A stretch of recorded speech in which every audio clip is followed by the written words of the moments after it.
This is just a compilation of some short videos and pictures showing what I've done with this Mercedes so far. Yeah.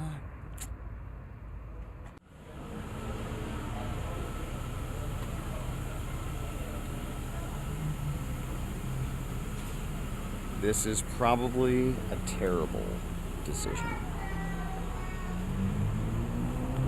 So the short story with this car is it's a 1992 600 SEL. It's one of the most expensive cars in the world when it came out. It was amazing.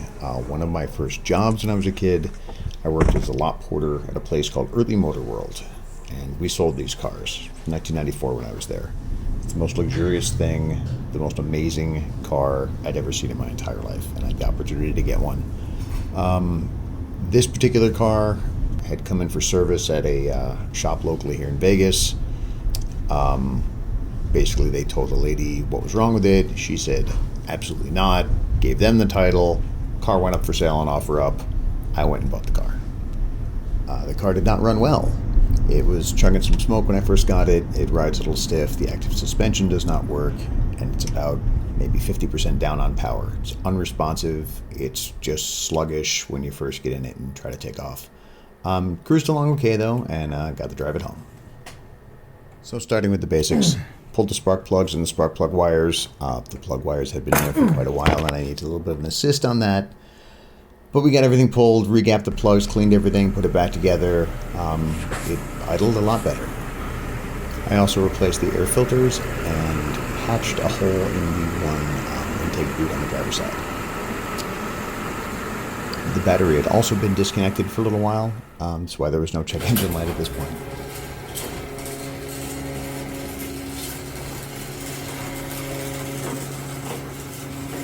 The car did smoke a little bit when I'd first gone to look at it.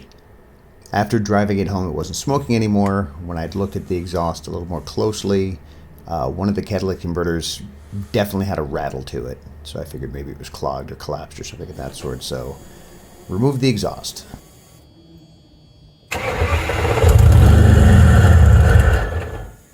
Tried to get it to start without the exhaust on it and without the O2 sensors connected, and it really didn't want to. It sounded terrible.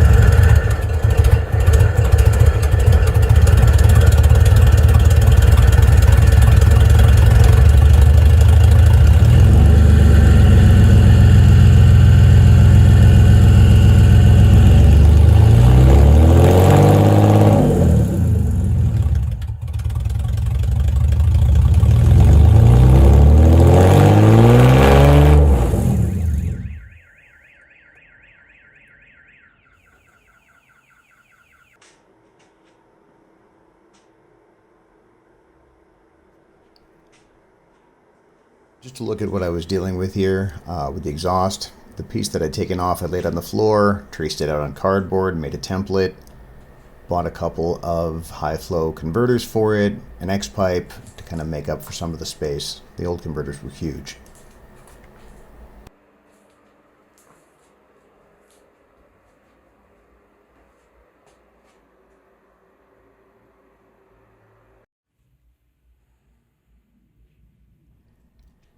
I welded a brace piece of angle between the two existing brackets on there just to keep the thing kind of straight and squared up.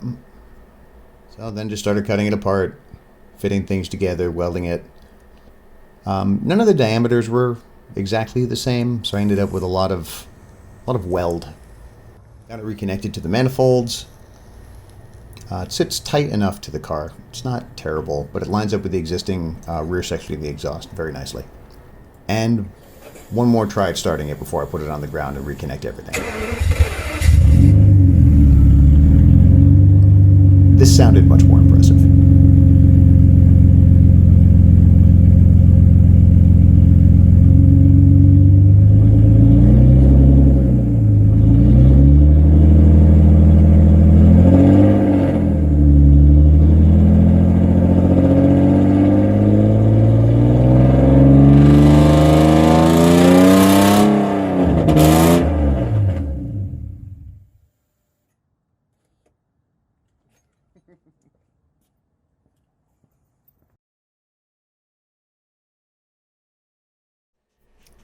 Of course, the best time to do a transmission service is when the exhaust is out of the way.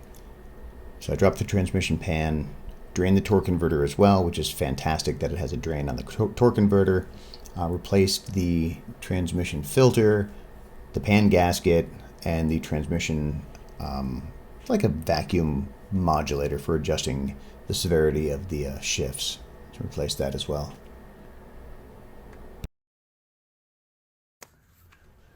I wanted to show just the over-engineering in one example here of the air filter. It unclips and slides out like a drawer. I'm just so impressed by that.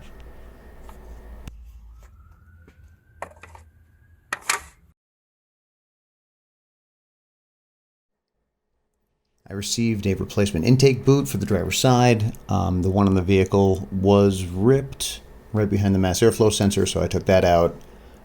Just took a look at the throttle body as well while I was in there, and replaced that and put it back together. This little device that I have here is a code reader. Plug it into the diagnostic port, it will blink LED lights at you, and you can sort of decipher what may be wrong with the car, or at least narrow it down. I'll include a link in the description on this video. So after the intake was repaired, and the exhaust was replaced, and the codes are cleared, fired up the car, and at night it's really impressive. It really, really does look like a cockpit.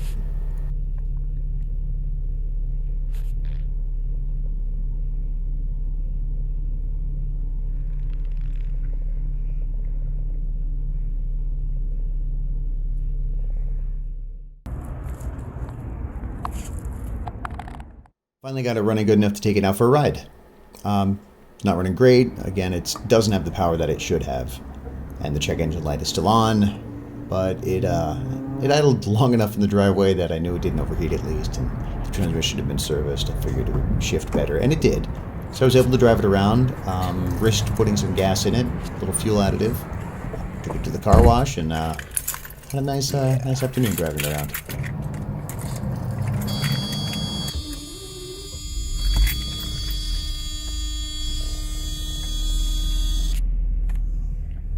We are not filling this thing up today.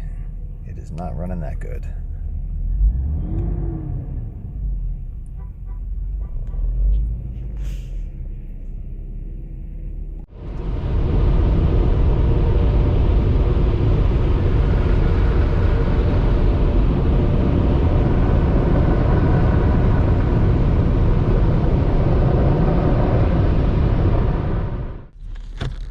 So I've never seen this car clean.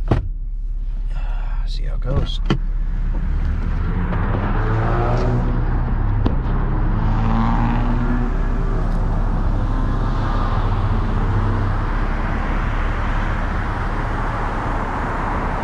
Much better.